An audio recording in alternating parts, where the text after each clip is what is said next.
The Congress party was in power for 10 years continuously from 2004 to 2014. There were two striking features of that regime. The first, that it did not take a single step either against corruption or against black money. The second, as far as corruption scandals were concerned, they peaked during that period. So from the 2G scandal to the coal block to the Commonwealth Games to the VVIP helicopter case, the Augusta Westland deal, each of the scandals which is even today discussed in the public space belongs to that period. Given this scandalous record, it is not surprising that the Congress party is extremely uncomfortable with this anti-corruption campaign that the NDA government led by Mr. Narendra Modi has launched. A society which deals only in cash or predominantly in cash, and it should be remembered that from 2004 to 2014, high denominational currency increased from a mere 36% to over 80%. There are economic costs of dealing in cash. There are social costs of dealing in cash. And these are the costs which system has to bear. And therefore, the present NDA government has started overhauling the system. The demonetization drive, currently it is at a stage where high denomination has ceased to be a legal tender, is actually a step in that direction. It's our strategy that from a high cash dominated economy, we should become a less cash economy, where the amount of paper currency will come down. It will still exist. And there will be greater digitalization. In fact, we see with a sense of satisfaction a huge movement in favor of digitization which is taking place.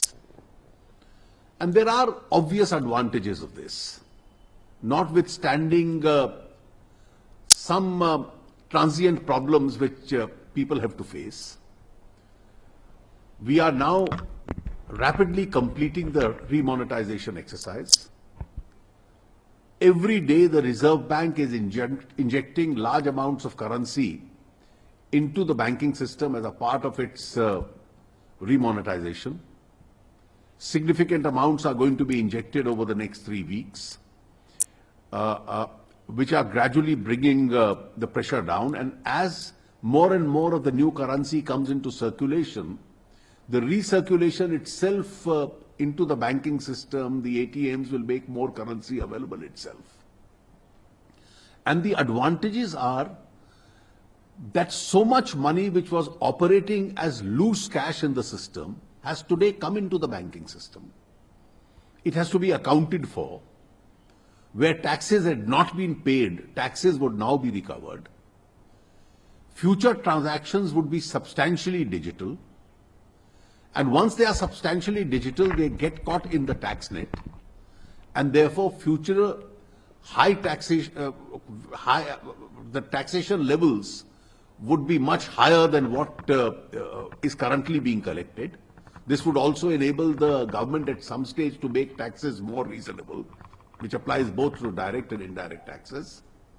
The banking system itself will have a lot more cash in it, and therefore its ability to support the economy with low-cost cash, that is cash whose cost of capital is much lesser, would be much higher. Now, obviously, with all these advantages, the social cost also on the system would go down, and therefore cash used for bribery, for counterfeit currency, for terrorism, for evading taxes itself would be down.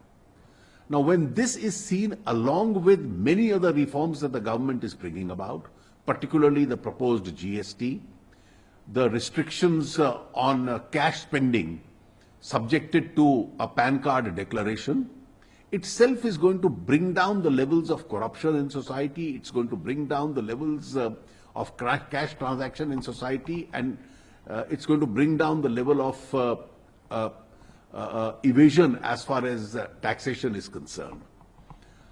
I would therefore urge my friends in the Congress party and the entire opposition, we are ready to debate this issue in Parliament, rise above slogans, and look at the positive advantages that this changed system in the long run is going to bring to the economy as a whole.